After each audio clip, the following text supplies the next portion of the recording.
හොඳයි සාදුකාරයක් පවත්වන්න කැමතිවම තවත් වතාවක්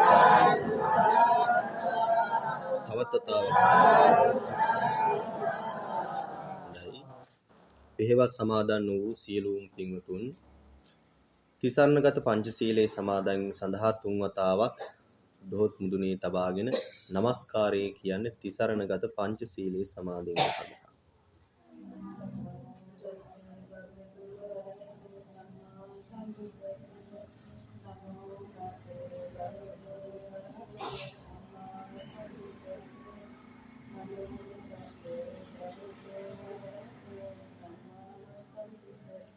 බුද්ධං සරණං ගච්ඡාමි ධම්මං සරණං ගච්ඡාමි සංඝං සරණං ගච්ඡාමි ဒုတိ යම්පි බුද්ධං සරණං ගච්ඡාමි ဒုတိ යම්පි ධම්මං සරණං ගච්ඡාමි ဒုတိ යම්පි සංඝං සරණං ගච්ඡාමි တတိ යම්පි බුද්ධං සරණං ගච්ඡාමි တတိ යම්පි ධම්මං සරණං ගච්ඡාමි တတိ යම්පි සංඝං සරණං ගච්ඡාමි සරණාගමනං සම්පුන්නං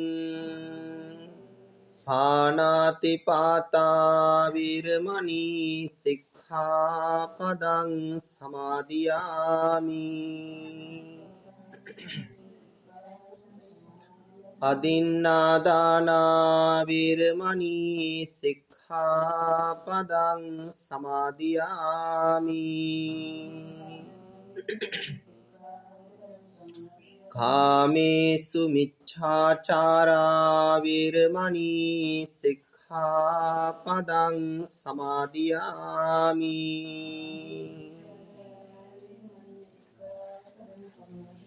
මුසාවාදා විරමණී සික්ඛාපදං සමාදියාමි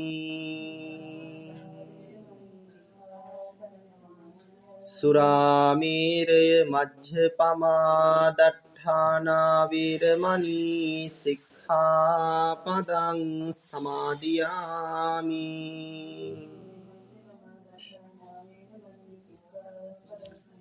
තිසරණේන සද්ධින් පංච සීලං ධම්මං සාධුකං සුරක්ෂිතං කତ୍වා අප්පමාදේන සම්පාදේත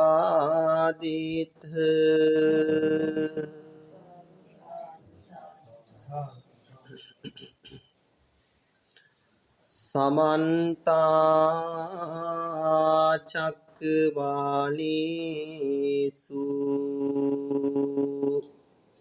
අත්‍රා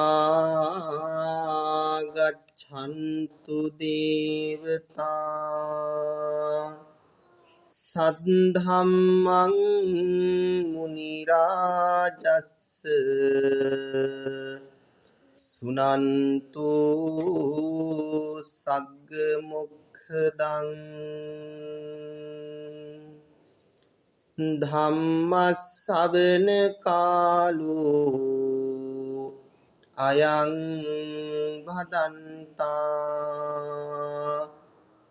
ධම්ම ශ්‍රවණ කාලෝ අයං භදන්තා ධම්ම ශ්‍රවණ කාලෝ අයං භදන්තා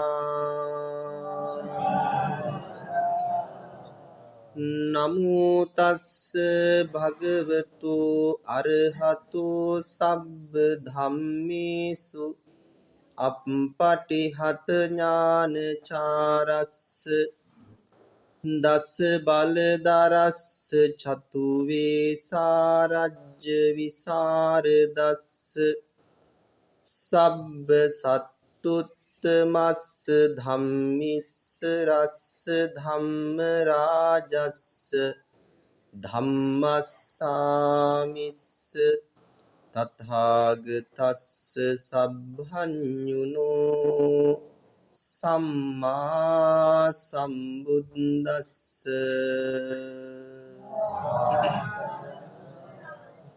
සහස්සම්පිචේ ගාථා අනත්ත පද සංහිතා ඒකං ගාථා පදං සේයෝ යන් සුත්වා උපසම්මති.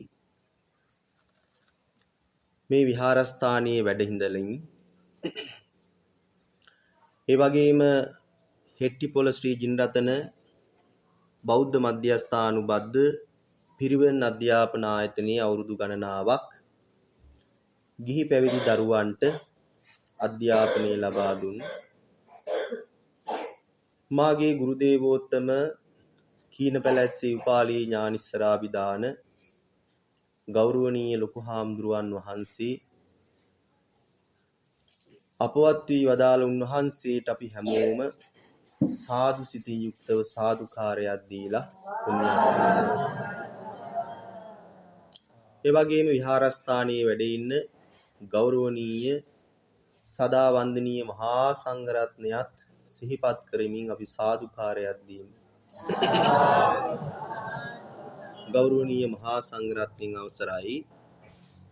ශ්‍රද්ධාවන්ත කාරුණික පින්වත් පින් කැමැති පින්වතුනි, වෙසක් පොසොන් පුර පසළොස්වක් පොහෝ දවස මූලික කරගෙන සෑම පෝයක් කලලාම ශ්‍රී ඥානිස්සර YouTube නාලිකාවේ පවත්වනු ලබන දායකත්ව ධර්ම දේශනා මාලාවේ 32 වන දායකත්ව ධර්ම දේශනාවටයි අපි හැමෝම සූදානම් වෙන්නේ. අද දායකත්වයේ දරන ආදරණීය දියණිය, ඒ වගේම සීල සමිතිය විවිධ අරමුණු ගණනාවක් තමන් මස්තක ප්‍රාප්ත කරගන්න ඕන කියන චේතනාව හිතේ තියාගෙනයි මේ දායකත්ව ධර්ම දේශනාව ශ්‍රවණය කරන්න, ලෝකයට ප්‍රචාරය කරන්න ඉඩ සලසා දෙන්න මේ ධර්ම දානමේ මහා පින්කමට දායකත්වයේ දක්වන්නට මේ හැමෝම සූදානම් වුණේ. ඒ කරුණු කාරණා, ඒ අරමුණු, ඒ සියල්ලක්ම ධර්මදේශන අවසානයේදී මා සිහිපත් කරමින් පුණ්‍යානුමෝදනා කරනවා. මේ මොහොතේ අපි බලාපොරොත්තු වෙන්නේ අපේ බුදුහාමුදුරුවන් වහන්සේගෙන් ශ්‍රී මුඛයෙන් දේශනා කොට වදාළ ඒ මහා ධර්මස්කන්ධයෙන් පුංචි කොටසක් ස්වල්පයක් ශ්‍රවණය කරන්නයි. ඒ කියන්නේ මේ බණ අහන වෙලාව. කාරුණික පින්වතුනි,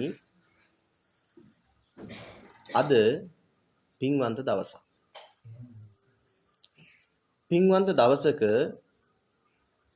පින්වතුන් හැටියට පින් සිතිවිලි උපදවාගෙන බොහෝ පිරිසක් මෙතනට ඇවිල්ලා පෙහෙවත් සමාදන් වෙලා උදේ ඉඳන් හැන්දෑ වෙනකන් හෝ හෙට අලුයම වෙනකන් දාන සීල භාවනා ආදී වශයෙන් ත්‍රිවිධ පුණ්‍ය ක්‍රියාවලට සහසම්බන්ධ වෙලා තම තමන්ගේ දියුණුව, තම තමන්ගේ නිවීම උදෙසා, මේ සසර ගමන කෙටි කර ගැනීම උදෙසා වෙහෙස මහන්සි වෙනවා. ආන්ගේ වෙහෙස මහන්සි වෙන මේ අවස්ථාවේදී ඔබ මේ සූදානම් වෙන්නේ මේ ලෝකයේ තියෙන, මේ විශ්වයේ තියෙන බුද්ධ ශාසනයේ ඇතුළත් වෙලා තියෙන අපේ බුදුහාමුදුරුවන් වහන්සේ විසින් උන්වහන්සේගේ ශ්‍රී මුඛයෙන්ම දේශනා කොට වදාළ මහාත්මානනීය වූ ආනිසංස බොහෝමයක් ළඟා කරවා ගන්න පුළුවන් දානයන් අතර තියෙන අග්‍රතම දානයේ හැටියට සඳහන් කරන ධර්ම දානමේ මහා පිංකම සිද්ධ කරගන්නටයි මේ වෙලාවේ සූදානම් වෙන්නේ. ඔබ හිතන්න එක දෙයක් මේ ගමේ මේ ප්‍රදේශයේ කොච්චර මිනිස්සු ඇද්ද? මේ ගමේ මේ ප්‍රදේශයේ කොච්චර මිනිස්සු ඇද්ද? එතනින් එහාට හිතන්න ගියොත් තව කොච්චරනම් මිනිස්සු ඇද්ද? හැබැයි අද පොසොන් පුරපසළොස්වක් පොහෝ දවසේ මට පුළුවන් වුණා නේද ඒ හැමෝම ඉන්නවා වගේ ඉන්නේ නැතුව සිතිවිලි වල වෙනසක් ඇති කරවාගෙන පන්සලට යන්න ඕන, සිල් සමාදන් වෙන්න ඕන, මගේ ගමන මම හදා ගන්න ඕන, මේ සසර කෙටි කර ගන්න ඕන, බණ ටිකක් අහන්න ඕන කියන පින් සිතිවිලි උපදවා ගන්න පුළුවන් කෙනෙක් බවට මමපත් වුණා නේද කියලා හැමෝටම සතුටු වෙන්න පුළුවන් අවස්ථාවක් තමයි මේ අවස්ථාව. මිනිස්සෙක් වෙලා ඉපදුණු පමණින් නිවන් දකින්නේ නැහැ. මිනිස්සෙක් වෙලා ඉපදුණු පමණින් නිවන් දකින්නේ නැහැ කවුරු. එහෙනම් කොහොමද නිවන් දකින්නේ? එහෙනම් කොහොමද මේ සසරින් එතර වෙන්නේ? ඒ සසරින් එතර වෙන්න නම් මේ දුක්ඛයන්ගෙන් එතර වෙන්න ඕන නම් ඒ කෙනාට තියෙන්න ඕන යෝනිසෝ මනසිකාරය. මොකද්ද තියෙන්න ඕන? යෝනිසෝ මනසිකාරය තියෙන්න. ඒක අපේ ව්‍යවහාර වචනෙන් කීවොත් හොඳ කල්පනාවක් තියෙන්න ඕන. කල්පනාව නැති තැන මොකද වෙන්නේ? අපේ හිත අයාලේ යනවා. කල්පනාවක් නැති තැන අපේ හිත අයාලේ යනවා. අහලා තියෙනවද කවියක්? වැඩට නොයේදූ සිත නරක අතටම පෙරලෙත හිමෙක වන යහපත වැඩක බැවින් යොදනු තම සිත. පැරණු මේ ධර්ම කරුණ තමයි මේ කවියට නැගුවේ. බලන්න ඔබම කල්පනා කරලා ඔබ නිකන් ඉන්න වෙලාවක මොකක්වත් වැඩක් නැති වෙලාවක කොච්චරනම් හිතවිලි එනවද කියලා. එක පැත්තකින් වගකීම් ටික එනවා, තව පැත්තකින් යුතුයකම් ටික එනවා, තව පැත්තකින් මේ වෙලාවේ මේ දවසේ අද මේ මොහොතේ කරන්න ඕන වැඩ ටික එනවා, තව පැත්තකින් ප්‍රශ්න කෝටියක් ඔළුවේ ඒවට උත්තර හොයනවා. ඕකනේ වෙන්නේ. මැරෙනකම් ඔය ටික. අන්තිමේදී වයසට ගිහිල්ලා මැරලා යනවා, ලෙඩ හැදිලා මැරලා යනවා. හැබැයි ලැබුණු උත්තරයක් නැහැ. කල්පනා කරලා තියෙනවා ලැබුණු උත්තරයක් නැහැ. ප්‍රශ්න ගොඩ ගහගෙන ගිහිල්ලා ඒවා මහා දරුණු පඳුරු බවට පත් වෙනවා. ඕකට තමයි බුදුහාමුදුරුවෝ සසර කියලා කිව්වේ. එහෙනම් ඒකෙන් මිදෙන්න ඕන නම් කෙනෙකුට ඒ කෙනා අනිවාර්යයෙන්ම යුක්ත වෙන්න ඕන යම් තත්වයකට, පත් වෙන්න ඕන යම් තත්වයකට. ඒ තමයි යෝනිසෝ මනසිකාරය කියලා කියන්නේ. ආන්ගේ නිවැරදි කල්පනාවෙන් යම් කිසි කෙනෙකුට පුළුවන් නම් ජීවත් වෙන්න, ආන්ගේ නිවැරදි කල්පනාවෙන් යම් කිසි කෙනෙකුට පුළුවන් නම් නිවැරදිව යම් දෙයක් කරන්න, ආන් එහෙම චේතනාවෙන් ඒ කල්පනාවෙන් පුළුවන් නම් මේ බණ පද ටික අහන්න ඒ කෙනාට පුළුවන් සසර ගමන කෙටි කරගන්න මාර්ගයට අවතීර්ණ.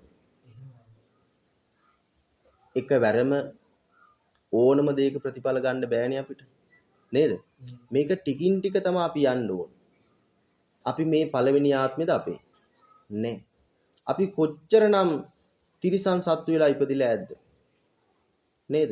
අපි කොච්චරනම් ආත්මවල ඉපදිලා ඇද්ද? මේ අපේ එක ආත්ම භාවයක් විතරයි. මේ ආත්ම භාවයත් අතේ ඇඟිලි වලින් අපි හැමදාම දේශනා කරනවා වගේ අතේ ඇඟිලි වලින් ගණන් කරන්න පුළුවන් ප්‍රමාණයක් විතරයි ජීවත් වෙන්නේ.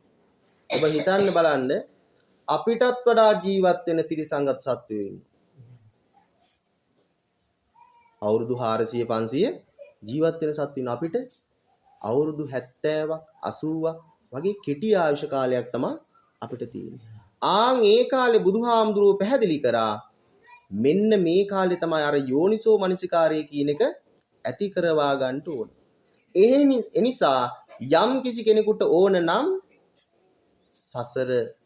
සසරින් ගොඩ වෙන්න. එහෙම නැත්නම් මේ දුක් ගොඩෙන් එතර වෙන්න. එහෙම නැත්නම් මේ ලැබූ මනුෂ්‍ය ආත්මේ හොඳ ප්‍රතිඵලයක් ලබා ගන්න. ඒ කෙනා අනිවාර්යයෙන්ම යෝනිසෝ මනසිකාරයෙන් සිටිය යුතුයි. ඒ නිසා යෝනිසෝ මනසිකාරයෙන් ඇයි ඉන්න ඕන කියලා කියන්නේ. හේතුව මොකක්ද? අපේ ඇහැට පේන්නේ මොනවද? ඇහැට පේන්නේ රූප. කනට ඇහෙන්නේ ශබ්ද. ඇහැට රූපයක් පෙවුනහම අපි ගැනම පොඩ්ඩක් ඇස් දෙක පියාන කල්පනා කරමු බලන්න. ඇහැට රූපයක් දැක්ක පමණින් අපි මොකද කරන්නේ? ඒකේ ලස්සන බලනවා. ඒකේ හැඩ වැඩ බලනවා. ඒක මතක් කර ඉන්නවා. මතක් කර නැවත බලනවා. මොනවද මේ ගොඩ ගහගන්නේ? බැඳීම් ගොඩක් ගොඩ ගහ ගන්නව මොකක් වටාද? විඥාවක් වටා. විඥාවක් කියලා කියන්නේ මැජික් එකක් වටා. හරියට මූ දුවන්නේ පාරේ වතුර කියලා මොකක් පස්සේද? මිරිඟුවක් පස්සේ. ආන් ඒ වගේ තමා මේ ඇහැට පේන රූපය වටා අපි බන්ධනයක් ඇති කරගන්න. මේ බන්ධනය ඇති වෙන්නේ මොකක් නිසාද? යෝනිසෝ මනසිකාරය නැති නිසා. දෙවනි කාරණාව කනෙන් අපි මොනවද අහන්නේ? ශබ්ද අහනවා. ඕනතරම් ශබ්ද අහනවා. සමහර රසයන් තියෙනවා, සමහර ශබ්ද වලට වහ වැටුනහම ඒවාට ලෝලිත්වයක් දැක්වුවාම අපිට ඒ ශබ්ද නැතුවම බෑ. ඒකට අපේ සිතිවිලි ධාමයක් අපි උපදවා ගන්නවා. ඒක බැඳ ගන්නවා. ඒක බන්ධනයක් කර ගන්නවා. බැඳීමක් ඇති කර ගන්නවා. ඒ බැඳීමට තමයි සසර කියලා කියන්නේ. නාසය අපි හරිය කැමති සුවඳ ආග්‍රහණය කරන්න. ගන්ධය ආග්‍රහණය කරන්න කැමති. නේද? හොඳ සුවඳක් ආග්‍රහණය කර ඉන්න තියෙනවා නම් ඊට වඩා දෙයක්. සමහර බලන්න ගෙදර බත් එක ඉදෙනකොට නේද? ගෙදර ව්‍යංජනයක් හදනකොට පුදුමාකාර සුවඳක්. ඒ සුවඳ සතුටක් කරගෙන අපි ඒක වටා සිටිවිලි දාමයක් අපි ඇති කරවා ගන්නවා. මොකද්ද ඇති වෙන්නේ? බන්ධනය, බැඳීමක්. මොකටද? සුවඳට.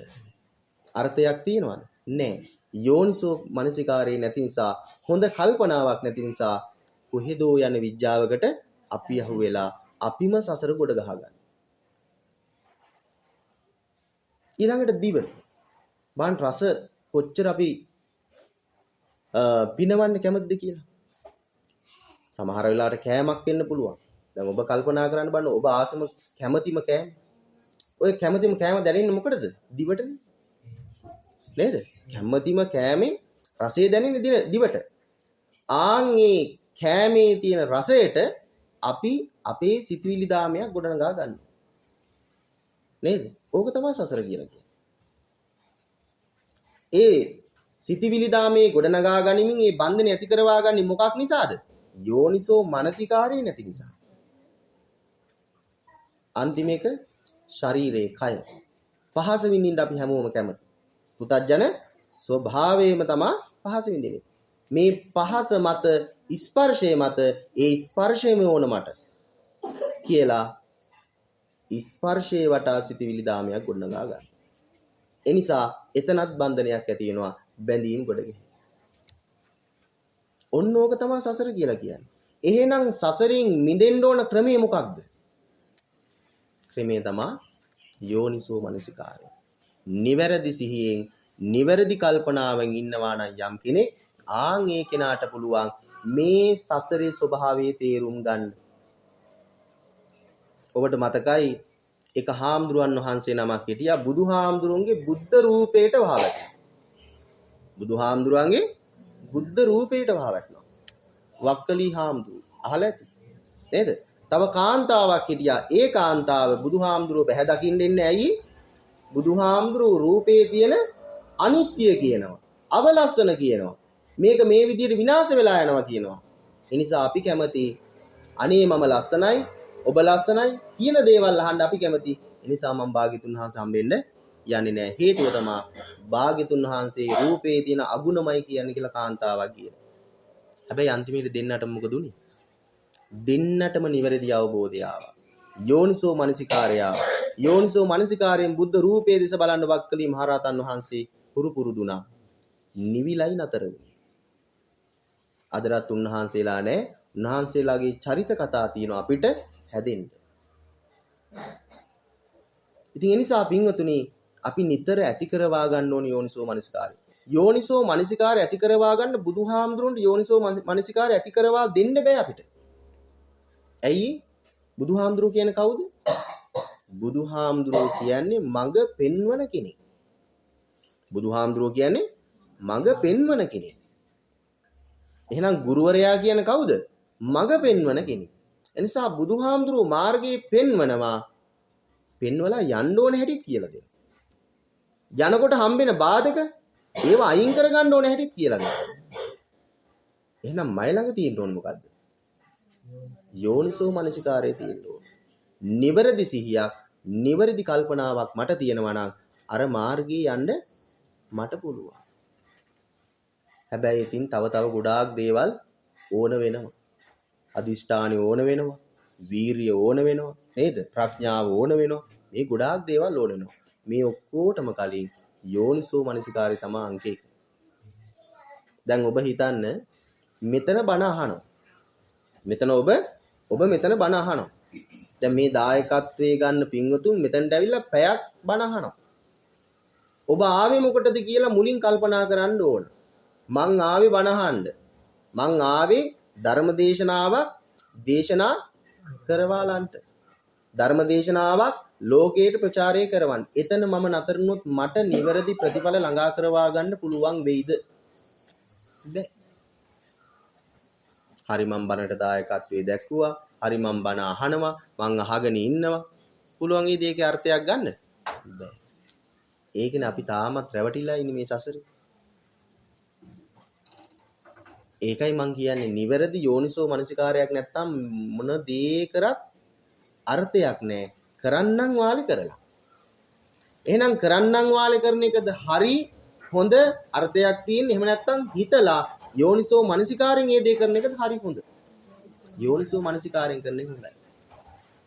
මේ හැම දෙයකට මූලයේ තියෙන පින්වතුනි ධර්ම දේශනාවක් ශ්‍රවණය කිරීම තුල බණ ටිකක් ඇසීම තුල මම මුලින් ගාථා පාඨයක් දේශනා කළා.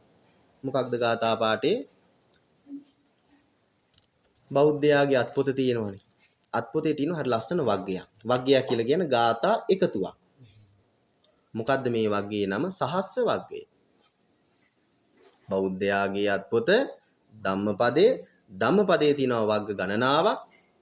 ඒ වග්ග ගණන අතර තියෙනවා එක වග්ගයක් සහස්ස වග්ගය කියලා. මෙන්න මේ සහස්ස වග්ගයේ තියෙන ගාථාවක් තමයි මේ ධර්ම දේශනාවට මම මූලික කරගත්තේ. මොකක්ද? සහස්සම් පිචේ ගාථා. ඒ කියන්නේ සහස්සම් පිචේ ගාථා. අපි ඕන තරම් ගාථා අහනවනේ නේ. සමහර වෙලාවට අපි ගාථා සජ්ජායනා කරනවා. දැන් උදාහරණයක් ගත්තොත් එහෙනම් බුදුන් වඳින වෙලාව ගාථා කීයක් අපි සජ්ජායනා කරනවා. අපිට සජ්ජායනා කරන්න බැරි නම් සමහර වෙලාවට අපිට ඇහෙනවා නේ. සහස්සම් පිචේ බුදුහාමුදුරු මෙතන පැහැදිලි කරනවා මේ ගාථා ධර්මයේ තුල ගාථා 1000ක්. සහස්ස කියලා කියන්නේ 1000ට. සහස්සම් පිචේ ගාථා අනත්ත පද සංහිතා. මොන ගාථාද? අනත්ත. අත්ත අනත්ත. අත්ත කියලා කියන අර්ථය. අනත්ත කියලා කියන්නේ අනර්ථවත්. අර්ථයක් නැති.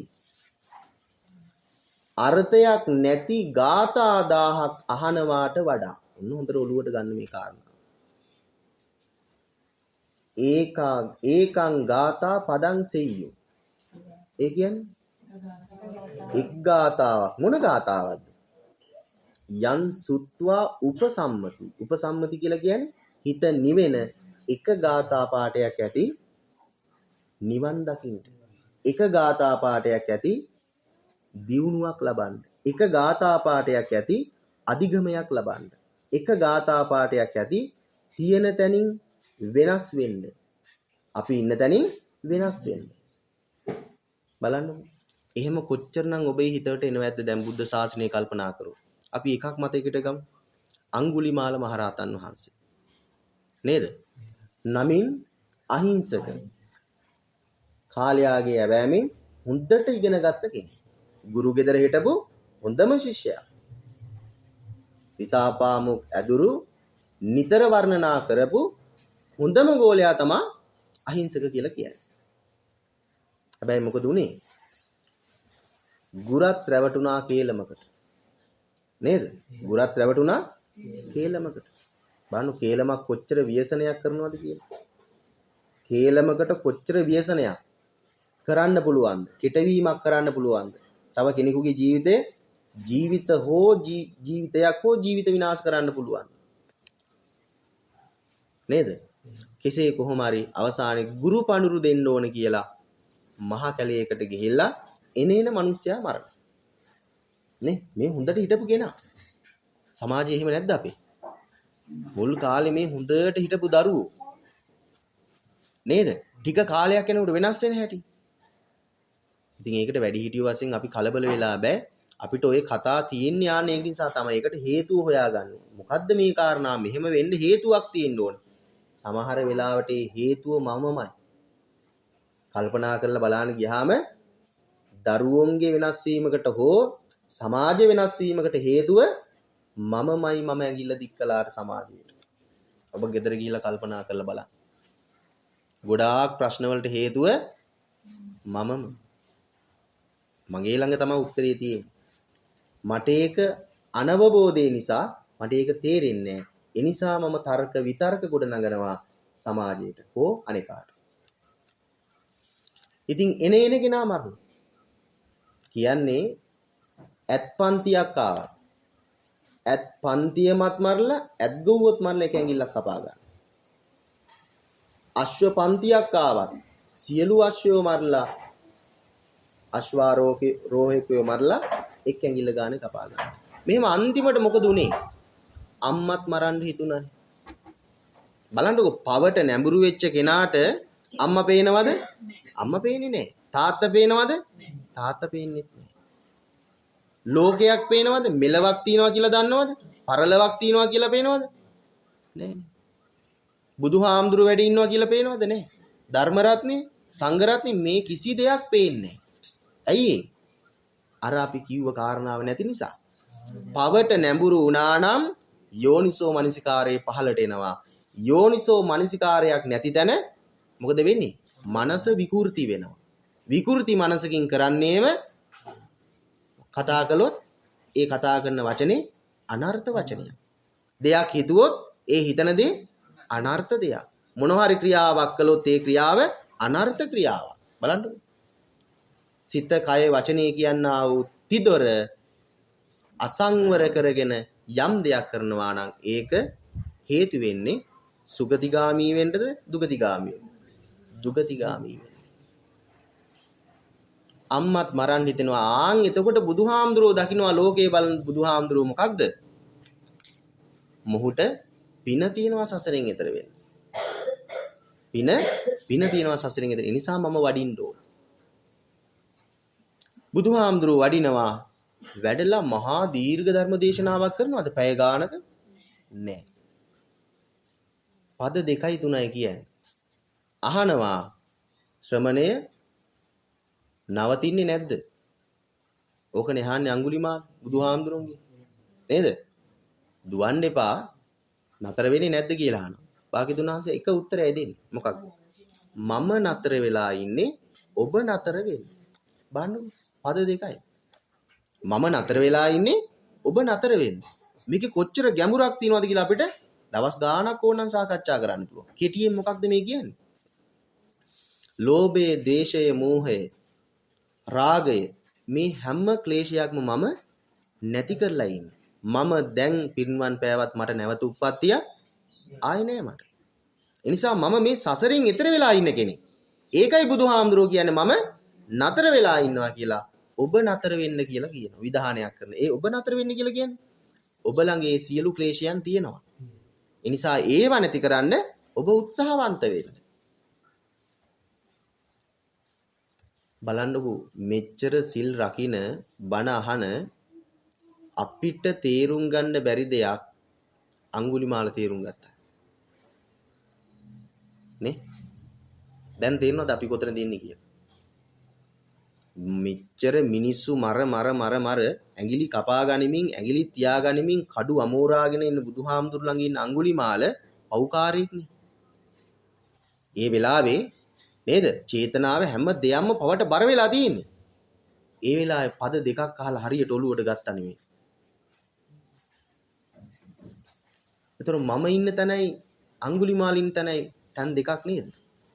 හැබැයි අඟුලිමාලත් මිනිස්සෙක් මමත් මිනිස්සෙක්නේ. අඟුලිමාලටත් තිබෙ හිතක් මටත් තියෙන හිතක්නේ. අඟුලිමාලත් හිටියේ මේ සසරේ මමත් ඉන්නේ මේ සසරේනේ. අඟුලිමාලටත් හම්බුනේ අපේ බුදුහාමුදුරුවෝනේ. අපිට හම්බෙලා ඉන්නේ ඒ බුදුහාමුදුරුවෝනේ. අඟුලිමාලට හම්බුනේ ඒ ධර්මයේමනේ අහන්නේ. අපිට හම්බෙන්නේ තද ඒ ධර්මනේ. එහෙනම් මොකද්ද අපිට වැරදිලා තියෙන තැන? යෝනිසෝ මනසිකාරය. තේරුම් ගත්තා ශ්‍රමණයෝ කවදාවත් බොරු කියන්නේ නැහැ. ශ්‍රමණයෝ කවදාවත් බොරු කියන්නේ නැහැ. මේකේ මොකක් හරි ඇත්තක් තියෙන.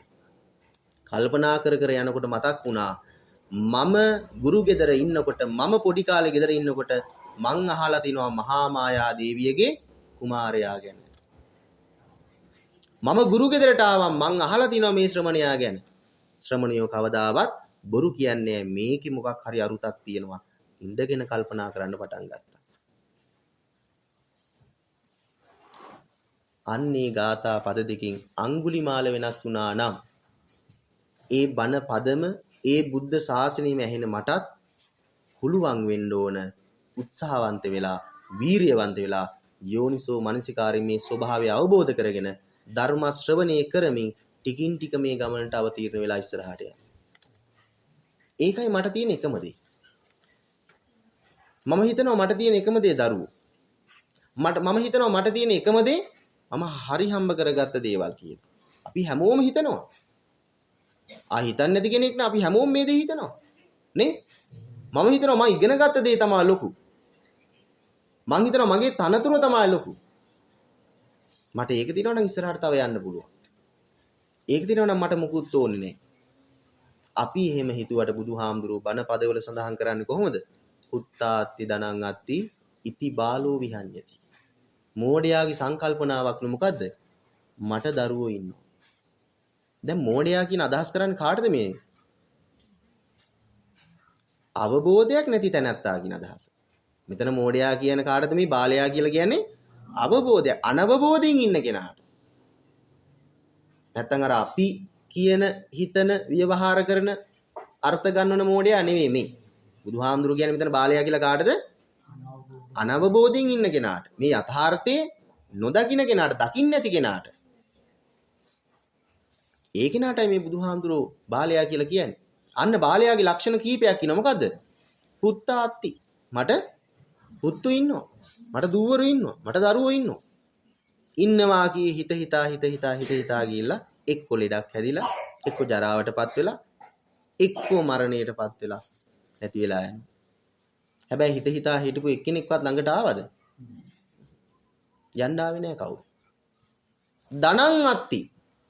මම මෙච්චර කාලයක් උදේ පාන්දර අවදි වෙච්ච වෙලාවෙ ඉඳන් නිදා ගන්න වෙලාව දක්වා හිත, කය, වචනේ මේ හැම දෙයක්ම යොමු කරලා මොකද්ද කරේ?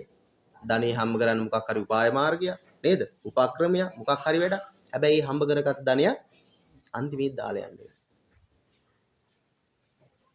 පුත්තාති ධනං අති ඉති බාලෝ විය. මෙන්න මේ විදිහට තමයි බාලයා හිතන්නේ. එනිසා අපි කොතනද ඉන්නේ? අපි හැමෝම ඉන්නේ එතන තා.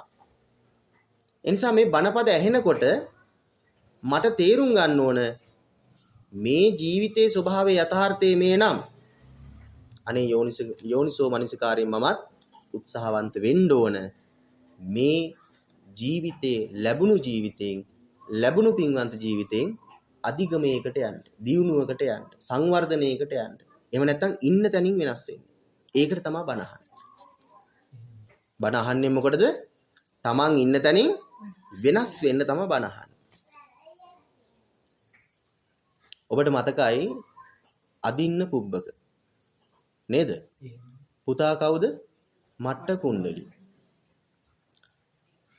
දැන් දරුවොත් හිටියා තාත්තට ධනයක් තිබුණා. හැබැයි ඒ තාත්තා මොකද කරලා හිටියේ? දරුවෝ අතහැරලා ධනිය ලං කරන හිටියා. අන්තිමේදී දරුවත් නැහැ, ධනයක් නැති වුණා. හැබැයි අන්තිමට මොකද උනේ කියලා අහලා තියෙනවද? අන්තිමේදී මාර්ගඵලයකටපත් වෙනවා.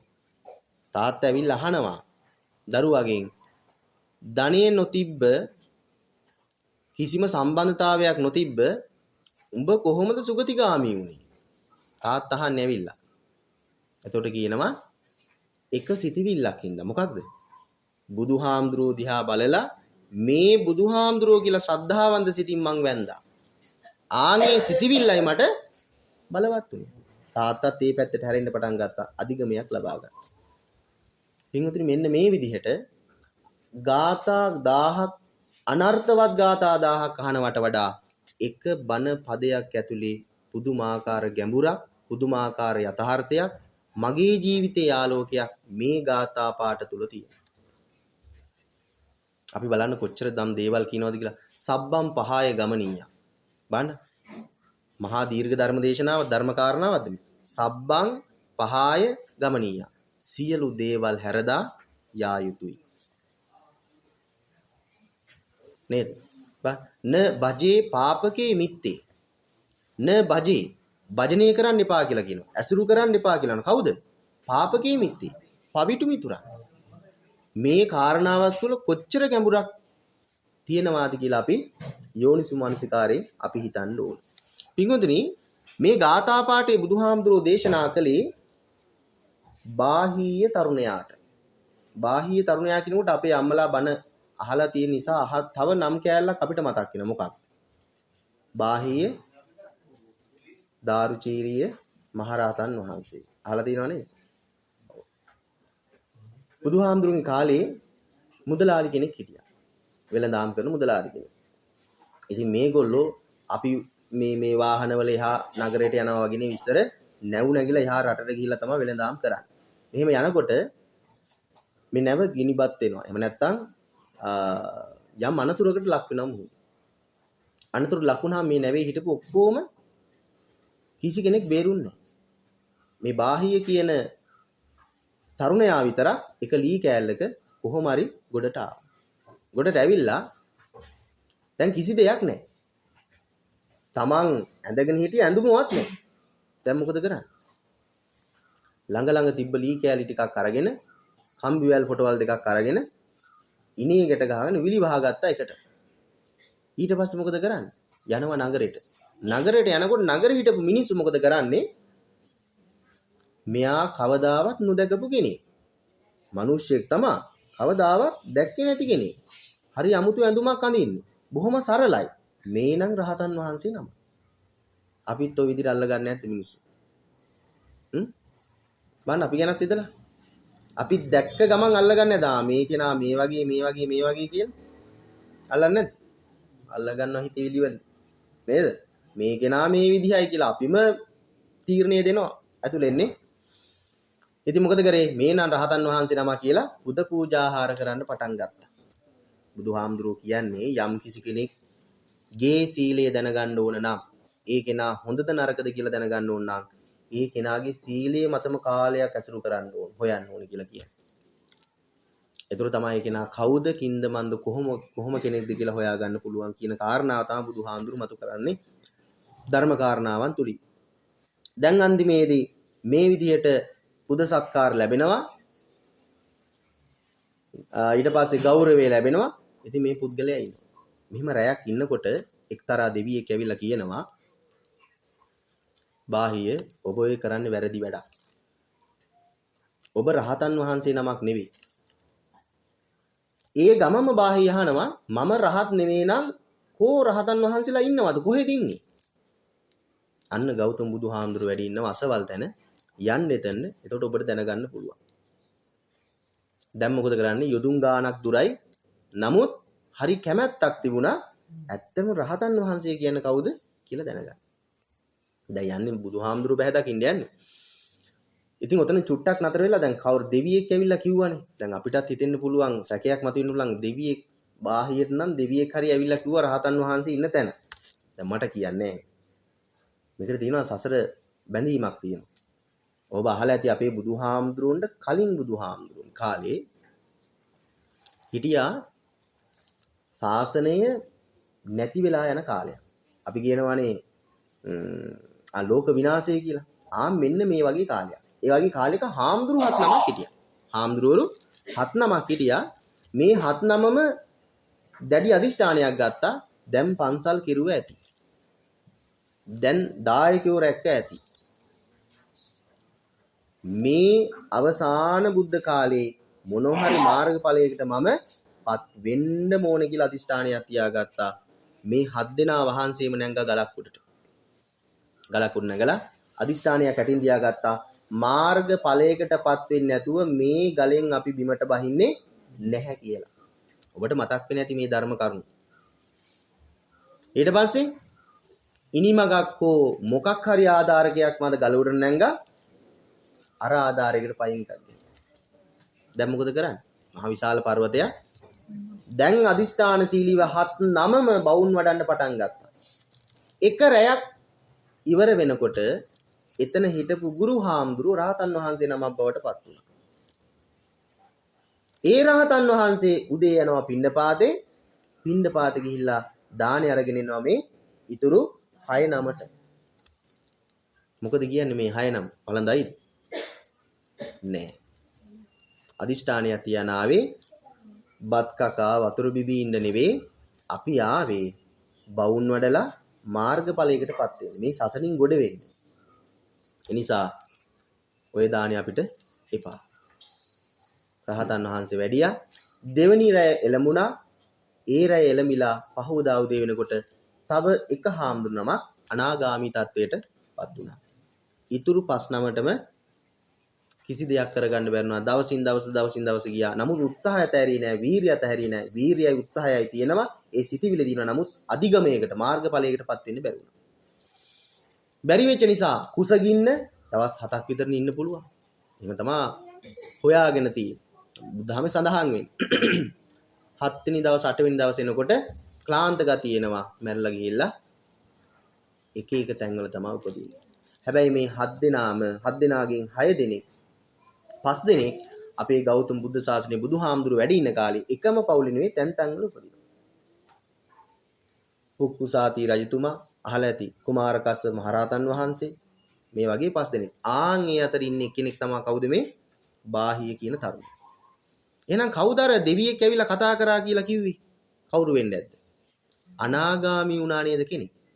අනාගාමී වුණ කෙනා තමයි දිව්‍ය ලෝක උපන්නේ. එයා තමයි ඇවිල්ලා මේ කල්යාණ මිත්‍ර වේශයෙන් කියන්නේ ඔය කරන වැඩේ වැරදි. ඇත්තම රහතන් වහන්සේ වැඩ ඉන්නේ අසවල් දන ගිහිල්ලා හොයලා බලන්න. දැන් මේ ගමන තමයි මේ බාහී යන්නේ. ගිහිල්ලා බුදුහාමුදුරුවෝ යනකොටම බුදුහාමුදුරුවෝ පිණ්ඩපාතේ වඩිනවා.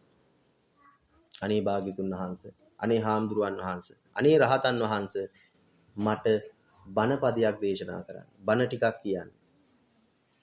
බුදුහාමුදුරුවෝ කියනවා මම මේ පිණ්ඩපාතේ වඩින වෙලාව. දැන් බණ කියන වෙලාවක් නෙවෙයි මම පිණ්ඩපාතේ වඩින වෙලාව. දෙවනි පාරත් ආයෙ ඇවිටිලි කරනවා ගිහිල්ලා. මට බණ පදයක් කියන්න. දෙවෙනි වතාවත් මොකද කියන්නේ? දෙවෙනි වතාවත් ප්‍රතික්ෂේප කරනවා. ඇයි බුදුහාමුදුරුවෝ එහෙම කළේ? බුදුහාමුදුරුවෝ එහෙම කළේ ඇයි? බණ කියන්න කියනකොට ප්‍රතික්ෂේප කළේ ඇයි? මම මේ පිණ්ඩපාතේ වඩින වෙලාව කියලා ප්‍රතික්ෂේප කළේ මොකටද? පළවෙනි එක තමයි දුර ඉඳන් ආව කෙනෙක්. දුර ඉඳන් ආව කෙනෙක් එයා ඉන්නේ හරිම මහන්සි. එහෙනම් එකටම මහන්සිය සංසිඳෙන්න ඕනේ. දෙවෙනි කාරණාව තමයි බුදුහාමුදුරුවෝ දැක්ක ගමන් ලොකු සතුටක් මතු වුණා.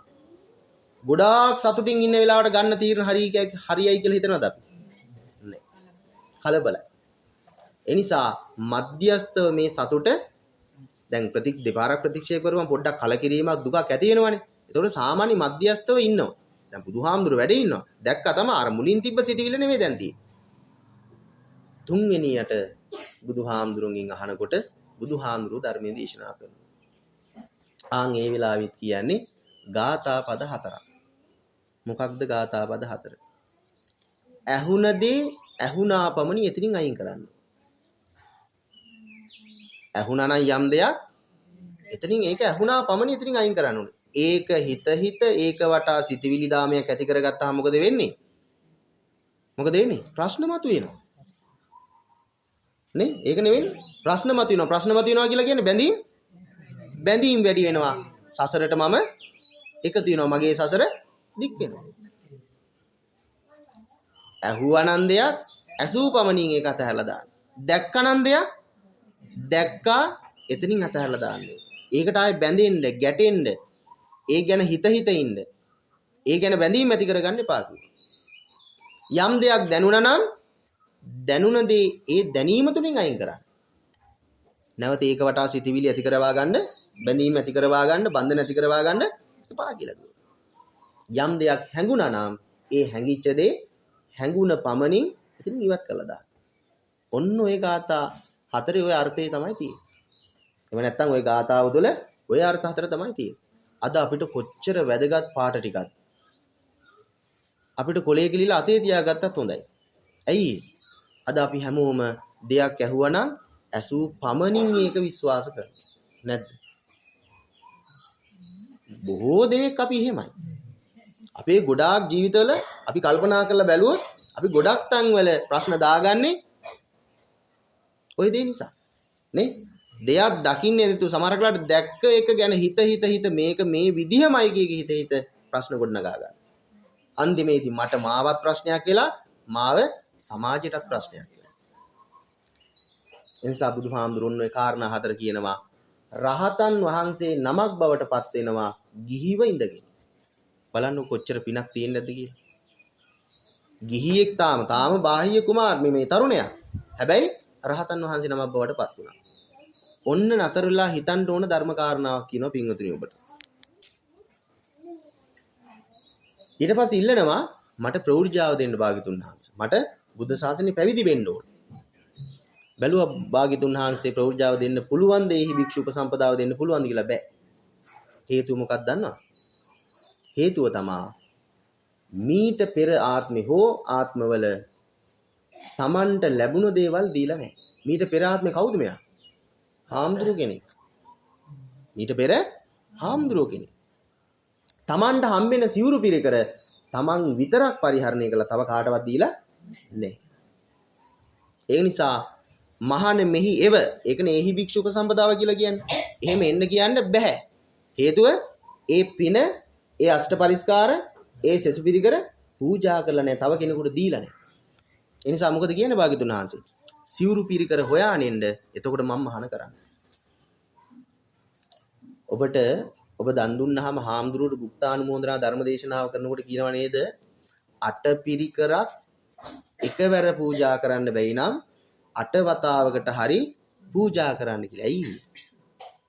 කවදා හෝ බුද්ධ ශාසනයක බුදුවරයෙක් ඉදිරිපිට තමන්ට පුළුවන් ඒහි භික්ෂු උපසම්පදාවෙන් පිරිමි කෙනෙක් නම් මහාන වෙන්න.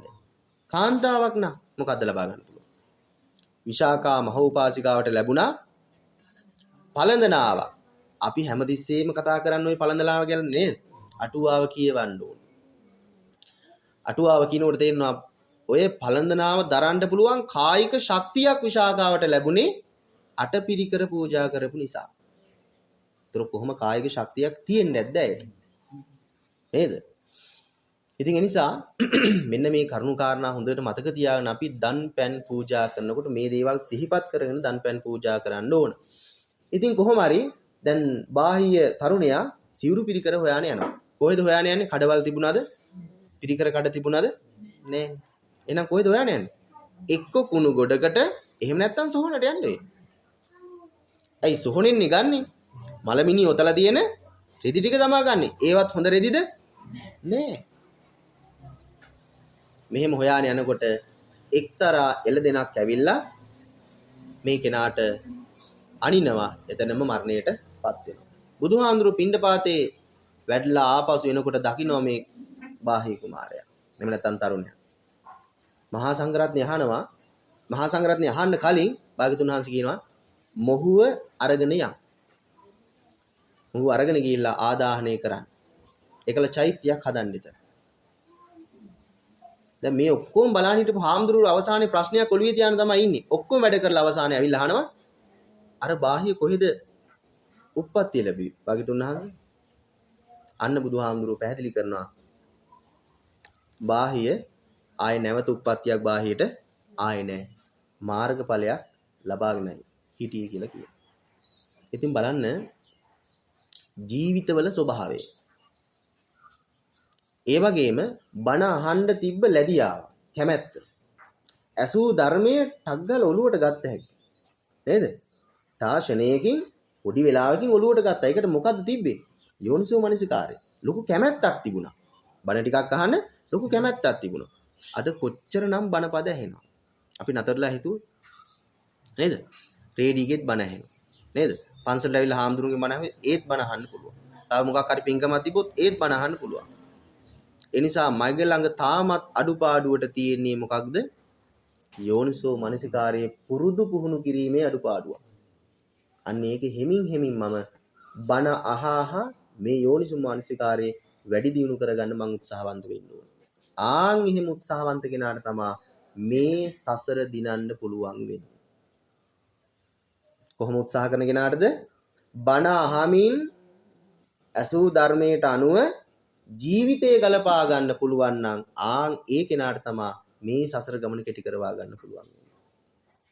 ඒ නිසා පින්වතුනි ඔබට මට ලැබිලා තියෙන මහා පින්වන්ත ජීවිතය. නේද? බුදු කෙනෙක් උප්පත්තිය ලැබලා තියෙනවා. ඒ බුද්ධ කාලේ මම ඉපදිලා ඉන්නවා. මේ මොන ශාසනයේද? ගෞතම බුද්ධ ශාසනය තුල මම ඉපදිලා ඉන්නවා.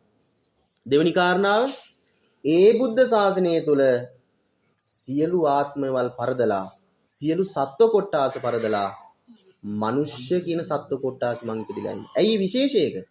මනං උස්සතිති මනුස්සා. ඒ කියන්නේ මනස උසස්. තිරිසංගත සත්වයාට මනසක් නැද්ද? තියෙනවා. හැබැයි හිතන්න බෑ.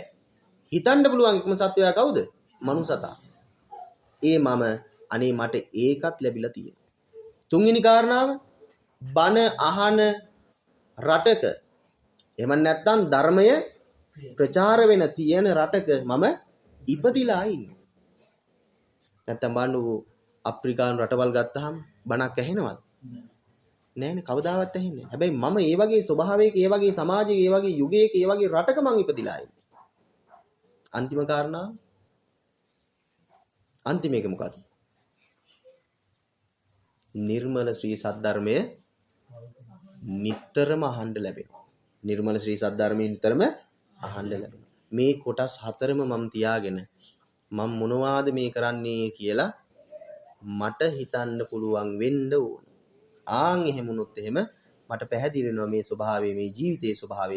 ජීවිත ස්වභාවය පැහැදිලි වෙනකොට මට මගේ ජීවිතේ වෙනස් කරගන්න පුළුවන්. ආන් එහෙම වෙනස් කරගන්න පුළුවන් එකම තැන තමයි ධර්ම දේශනාවක් දේශනා කරවා ගන්න තැන. ඒ නිසා අපි නිතර කියන්නේ ජීවිතවල ඕන තරම් වැරදි තියෙනවා. ජීවිතවල ඕන තරම් වැරදි තියෙනවා. අපි ජීවිත ඕන තරම් වැරදි කරලත් තියෙනවා. සමහර වැරදි අහුන්නේ නැති නිසා මෙහෙම ඉන්නවාදෝ කියලාත් සමහර ජීවිතවලට හිතෙනවා ඇති. ඒ තරම් වැරදි තියෙන, ඒ තරම් වැරදි කරලා තියෙනවා. මේ ආත්ම විතරක්ද? නෑ පෙර ආත්මවල ඉඳන්. ඇයි ඒව තාම පරිසම් දුන්නේ නැත්තේ? මොකද්ද හේතුව?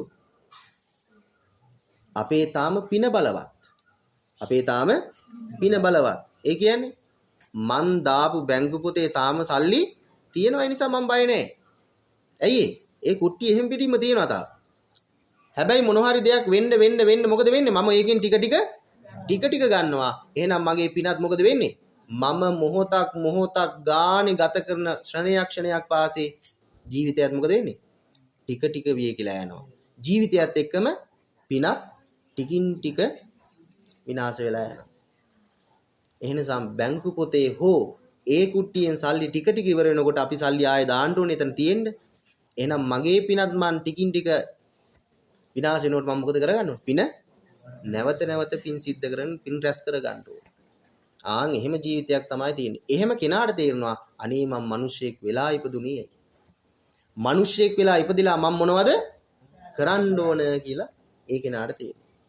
ඒ නිසා පින්වතුනි මෙන්න මේ කරුණු කාරණා තමන්ගේ හිත තුළ ධාරණය කරගනිමින් මමත් ලැබූ උතුම් මනුෂ්‍යාත්මයක් ලැබූ මේ සම්බුද්ධ ශාසනයත් ලැබූ ෂණ සම්පත්තියත් නිතර මහන්න තියෙන නිර්මල ශ්‍රී සද්ධර්මයත් අහමින් මගේ ජීවිතයත් ධර්මානුකූලව යෝනිසෝ මනසිකාරයෙන් මේ සසර ගමන කෙටි කරවා ගන්න උත්සාහවන්ත වෙනවා කියලා අදිෂ්ඨාන සීලිය සාදුකාරයක් දෙන්න හැමෝම. හොඳයි කාරණික පින්තුනි. අද ශ්‍රී ඥානිස්සර YouTube නාලිකාවේ 32 වෙනි දායකත්ව ධර්ම දේශනාව දායකත්වයේ දක්වන්නේ අපේ ඒජී කාන්ති තිලකා මහත්මිය, ඒ වගේම එකම පුතණුවන් හා යෙහෙළිය, ඒ වගේම මිනිපිරියන් දෙදෙනා, ඒ වගේම එකම මුණුපුරා සහ GW දිනූෂිකා තක්ෂිලා ගලගොඩ දුව විසින් මේ පවුලේ හැම දෙනා විසින්ම තමා මේ දායකත්ව ධර්මදේශනාවට අනුග්‍රහය දක්වන්නේ. ඔවුන්ගේ අරමුණු කීපයක් තියෙනවා.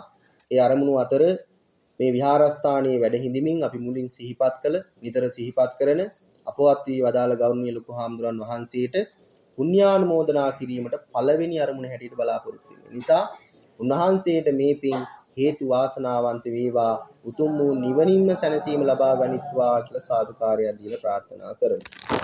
ඒ වගේම තමා GW දිනූෂිකා තක්ෂිලා ගලගොඩ දියණිය 24 වන උපන්දිනයේ සැමරීම නිමිති කොටගෙන මේ උතුම් වූ සත්‍ක්‍රියාව එම නැත්නම් මේ උතුම් වූ පින්කමට දායකත්වයේ දක්වනවා. ඉතින් අද කාලේ ගොඩාක් අහන්න දකින්න එහෙම නැත්නම් ඇහෙන්නේ නැති දෙයක් නේද? අපිට නිතර ඇහෙන උපන්දින පාටියක් කියන වචන නේද?